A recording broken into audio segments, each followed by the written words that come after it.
로마서를 나누는데 로마서는 편지예요. 편지. 네, 로마서는 편지인데 누구에게 쓴 편지냐면 로마 교회에 쓴 편지예요. 그러면 누가 쓴 편지냐면 사도 바울이 로마 교회에 쓴 편지예요. 그런데 편지가 아주 길어요. 16장까지 읽거든요. 그리고 읽어보시면 알겠지만 내용이 너무 어려워요. 그리고 오늘 이 1장에 나오는 본문도 말을 그냥 편하게 난 네가 좋아 이런 식으로 쓰면 좋은데 내가 너를 좋다고 말하지 않는 이유는 많이 좋은 게 아니기 때문일지 몰라 막 약간 이런 식이에요. 그러니까 이렇게 디렉트하게 얘기를 안 하고 막 말을 이렇게 굉장히 힘들게 하는 게 로마서 내용이거든요. 그래서 이 내용에 대해서는 계속해서 매일 묵상을 통해서 계속 차근차근하게 좀 풀어나가고자 해요. 오늘은 그 중에 1장 1절에 있는 말씀을 가지고 조금 집중해서 나누기 원하는데요. 1장 1절에 뭐라고 얘기하냐면 5절인데 이것도 타이포인데요. 점점점점 앞에 말이 있고 예수 그리스도의 종 바울은 사도로 부르심을 받아 라고 얘기를 시작하거든요. 예수 그리스도의 종이라고 자기를 소개하는 거예요. 옛날 한국 드라마 보시면 어명이요 하고서는 어명 딱 가지고 오면 이 사람의 위치가 어떤 거와 상관없이 어명 피면 이 앞에 있는 사람이 얘보다 훨씬 높아도 무릎 꿇고 자기 임금인 것처럼 말을 받잖아요. 그러니까 내가 어떤 존재인지를 나타내는 건데 이 사도 바울은 로마 교회에 편지를 쓰면서 처음으로 말하는 게 나는 예수 그리스도의 종이다 라고 얘기하는 거예요. 종은 사실은 좋은 느낌은 아니잖아요. 그런데 예수 그리스도의 종이라고 자기를 소개하는 거예요. 그래서 도대체 어떤 삶을 살았길래 이렇게 소개할 수 있을까 계속 살펴보면 나오겠지만 그렇게 소개할 만큼 살았어요. 매도 겁내 많이 맞고요. 죽을 만큼 맞고 한 번은 죽었다고 생각해서 사람이 냈다 버렸어요. 그런데 얘가 다시 살아난 거예요. 그래가지고 그럼 이제 치료받고 이제 좀 몸을 사려야 되는데 또 복음 전하러 가겠다고 하는 삶이 사도 바울의 삶이에요. 제가 곰곰이 저의 삶을 생각해 봤거든요. 나는 이렇게 산 적이 있나? 오늘 이제 그게 DTS 얘기 나오는 거거든요. 나는 그렇게 산 적이 있나 딱 살펴보니까 딱 한 번 있어요. 딱 한 번. 2006년에 전도 여행 갔을 때 제가 강원도로 전도 여행 갔는데 정말 제 삶에 이렇게 산 적이 있나 싶을 정도로 살았어요. 아침에 일어나갖고 제일 먼저 하는 게 묵상 끝나고 나면 산책을 꼭 가야 돼요. 건강을 챙겨야 되니까. 산책하면서 먹을 게 없으니까 제가 그때 처음으로 그때 전까지는 편식이 엄청 심한 사람이었거든요. 근데 그 이후에 편식을 안 하게 됐어요. 가다가 이건 호박잎이야. 그러면 그냥 관람하는 게 아니고 호박잎이 하면 그걸 막 다 따요. 그래가지고 그날 아침 반찬이 호박잎이에요. 그리고 갑자기 그 주방 맡으신 분이 양파를 4등분 하는 거예요. 근데 간장을 부어요. 그게 오늘 아침 반찬이라는 거예요. 제가 진짜 편식 안 하고 다 잘 먹었는데 그 양파 4등분 한 다음에 간장에 넣은 거는 도저히 못 먹겠더라고요. 생 양파를 간장에 그냥 찍어 먹는 거잖아요. 저는 아직도 중국집 양파 그 춘장 같은 거에 찍어 먹는 거 못 먹거든요. 근데 그거를 먹는 거예요. 제가 그 이후로 편식을 안 해요. 그리고 나서는 또 예배 드려요. 그리고 전도하러 가요. 그리고 와가지고는 다음 일정 어떻게 할 건지 막 의논해요. 그리고서는 그 다음 사역 준비하면서 자는 거예요. 이거를 2달 동안 반복하는데요. 몸이 얼마나 피곤하든지 제가 중간에 다리를 다쳐가지고 한 달 동안 한의원에서 낮 프리타임을 잠시 내서 치료를 받으러 간 적이 있거든요. 근데 제가 치료받고 나올 때면 그 한의원에서 사람들이 웅성웅성 하는 소리를 맨날 들었어요. 그 웅성웅성 하는 게 쟤 전도하는 사람인가 봐 이런 게 아니고 쟤 뭐 하는 사람인데 어떻게 침 맞으면서 자? 이러는 제가 정말로 딱 눕자마자 코를 곤대요. 근데 침을 놓고 있는데 제가 그냥 잔다라는 거예요. 근데 제가 태어나서 그렇게 인생 가운데 피곤했던 적이 없어요. 그냥 딱 도착하면 한의원 베개에 딱 베개 대고 그냥 잠들어 버리는 거예요. 침 놓고 끝났습니다 가세요 할 때까지. 그런 삶을 제가 산 적이 있더라고요. 근데 그때 빼고는 저는 예수 그리스도의 종입니다 라고 소개할 만한 그런 삶을 살아본 적이 없어요. 그 수진이가 집사님께 근데 누구세요? 했을 때 내가 날 뭐라고 소개해야 되지? 했잖아요. 저는 그리스도의 종입니다 라고 소개할 수 있을까? 라고 생각해 보니까 쉽지 않겠더라고요. 나는 나를 뭐라고 소개할 수 있을까라는 생각을 하게 됐어요. 근데 사도 바울은 정말 그렇게 살았거든요. 여러분은 어떠세요? 누군가 당신 누구세요? Who are you? 물어보면 저는 그리스도의 종입니다 라고 대답할 수 있는, 아니면 저는 예수 그리스도의 군사입니다 라고 대답할 수 있는 삶을 살고 계신가요? 죄책감을 드리려고 하는 건 아니고요.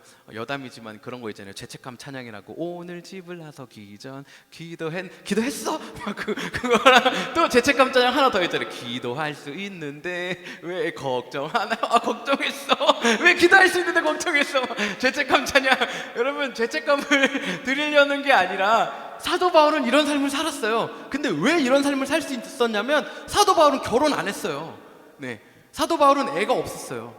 그래서 사도 바울 천막 짓는 일을 했다고 하는데 사실 풀타임 잡이었을까 하는 제 안에 아주 진지한 고민이 있어요. 여러분 우리 지금 이 달라스 지역에 이찬수 목사님만 오셔도 이찬수 목사님이 여기서 밥 먹으려고 일하지 않아도 되거든요.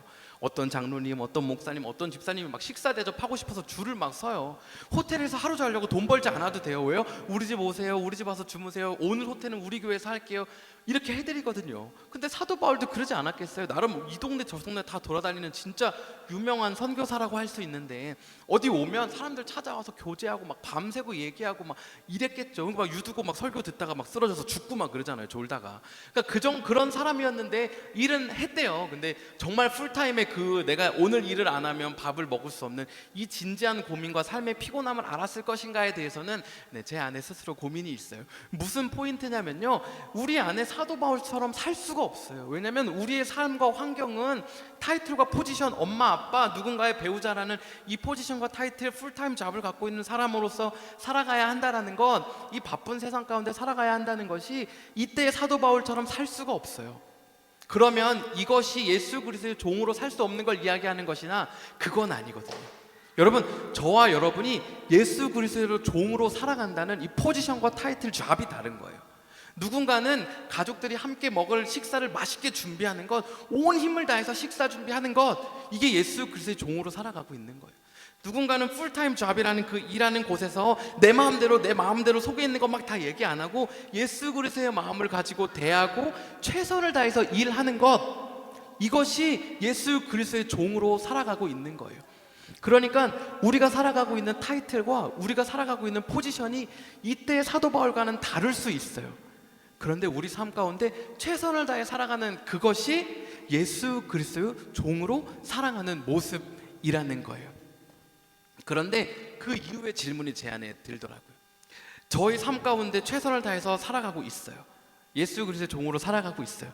그런데 우리 마음 가운데 예수님의 종으로 살고 싶은 마음이 있느냐 하는 질문이 들더라고요.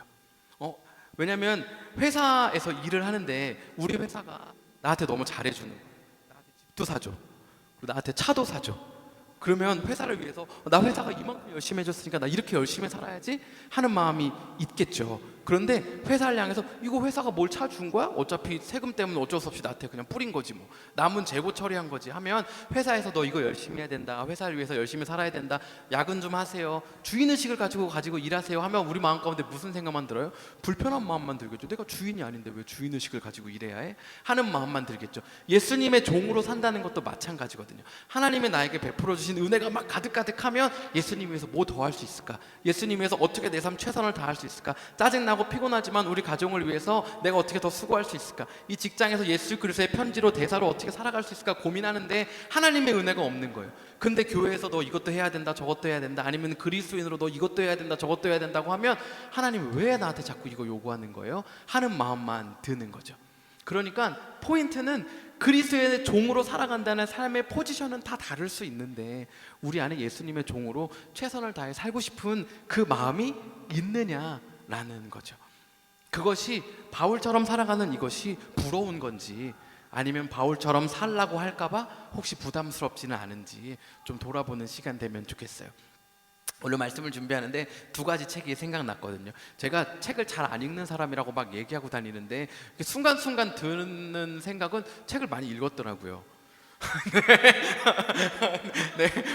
얼마 전에 수진이가 저한테 이런저런 책들을 제가 얘기하니까 목사님 이 책을 다 읽은 거예요. 그래서 난 다 읽었지. 네, 했습니다. 네, 그래서 두 권이 생각났는데 첫 번째는 김하중 대사님의 그 하나님의 대사라는 책이 생각났어요. 여러분, 이 김하중 대사님이 중중 대사로서 중국에서 살아가는 동안 하나님의 대사로 살았어요. 목사로 산 거 아니잖아요. 선교사로 산 건 아니잖아요. 그런데 하나님의 대사로 살아가는 거예요. 그곳에서 최선을 다해서 살아가는 거예요.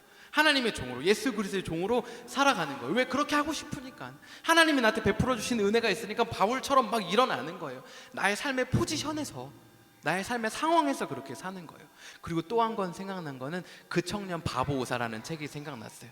여러분 그 청년 바보 의사 읽어보셨을지 모르겠지만 이 사람은 의사로서 살아갔어요. 제가 의료인들 몇 분에게 이 책을 권하고 함께 북클럽을 토론을 한 적이 있거든요. 그런데 저는 막 은혜로운 토론이 될 줄 알았어요. 그런데 몇몇의 의료인들이 막 화를 내더라고요. 이거는 있을 수 없는 일이라고. 어떻게 이 사람이 이렇게 할 수가 있는 거냐고 막 화를 내는 거예요. 자기는 누가 이거 요구하면 막 짜증나고, 이것도 내가 너 해줘야 돼? 막 나 바쁜데 조금이라도 더 자야 되고 나 조금이라도 더 먹어야 되는데 무슨 환자를 위해서 의사가 라면을 끓여다 줘? 레지던트 시절에 막 화를 내더라고요. 근데 그 청년 바보사 어떻게 사는 거예요? 정말 예수 그리스도의 종으로 산 거예요. 그거 안 해도 돼요. 자기 잡이 아니에요. 그런데 예수님 마음 가지고 그걸 하는 거예요. 저와 여러분에게 도전하고 싶은 건 그렇게 살고 싶은 마음이 있느냐라는 거예요. 아니면 그렇게 살라고 말하는 누군가, 아니면 그렇게 살라고 말하는 교회가 혹시 부담스럽지는 않느냐는 거예요. 그러면 오늘 우리가 해야 되는 건 뭐냐면, 어떻게 하나님을 위해 살까요? 억지스러운 고민하는 거 말고요, 우리 안에 예수님을 채우면 되는 거예요. 우리 안에 예수님을 채우면 예수님을 살라고 해도 예수님 위해 살려고 하게 돼요. 그러지 않겠어요? 여러분 연애할 때 누군가 처음 연애 시작했을 때 너 걔 좀 그만 만나 라고 하는 게 어디 귀에 들어오던가요? 너 그 사람한테 돈 좀 그만 써야 돼 하는 게 어디 들어오던가요? 안 그렇잖아요. 그만 만나 하면 그 사람하고 그만 만나게 되잖아요. 돈 좀 그만 쓰라고 하면 돈 그만 쓰라고 하는 그 사람을 향해서 돈을 안 쓰게 되잖아요. 여러분 똑같은 거예요. 예수님의 은혜가 넘쳐나면 예수님의 종으로 살지 말라고 해도 예수님의 종으로 막 살 방법을 찾아다니는 거예요. 그런데 예수님이 내 마음에 없으면 예수님 위해서 살라고 말하는 눈빛과 뉘앙스만 봐도 마음에 안 드는 거예요. 그렇게 안 하고 싶은 거예요. 여러분 오늘 함께 좀 찬양하고 기도하고 싶은데요, 예수님으로 채웠으면 좋겠어요. 예수님 우리 안에 가득 찬 삶을 살았으면 좋겠고, 그래서 누군가 너 예수님에서 살아라 라고 얘기하면 네 제가 살겠습니다 라고 하는 사람이면 좋겠어요. 여러분 오늘 1장 28절에 보면 무슨 얘기가 나오냐면, 사람들이 하나님으로 자기 마음을 채우는 걸 싫어한다고 써 있어요. 여러분 혹시 저와 여러분 가운데 하나님이 내 마음에 가득 찰까봐 두려운 마음, 로마서에서 1장 28절에서 사도 바울이 말하고 있는 사람들이 하나님으로 그들의 마음을 채우는 걸 싫어했다라는 그들이 혹시 우리는 아닌지 돌아보면서, 하나님 저는 하나님으로 채우고 싶어요. 제 삶이 좀 불편할지 모르겠습니다. 제 삶이 좀 더디가는 것처럼 느껴질지 모르겠어요. 내 마음대로 속 시원하게 한번 못하고 살아갈지 모르겠어요. 그래도 제 안에 예수님이 있으면 좋겠습니다 라고 함께 좀 찬양하며 기도하면 좋겠습니다. 오직 주의 사랑에 매여 내 영 기뻐 노래합니다. 이 소망의 언덕 기쁨의 땅에서 주께 사랑 드립니다. 오직 주의 임재 안에, 오직 주의 임재 안에 갇혀 내 영 기뻐 찬양합니다. 이 소명의 언덕 거룩한 땅에서 주께 드립니다. 주께서 주신 모든 은혜 나는 말할 수 없네. 내 영혼 즐거이 주 따르렵니다. 주께 내 삶 드립니다. 주께서 주신 모든 은혜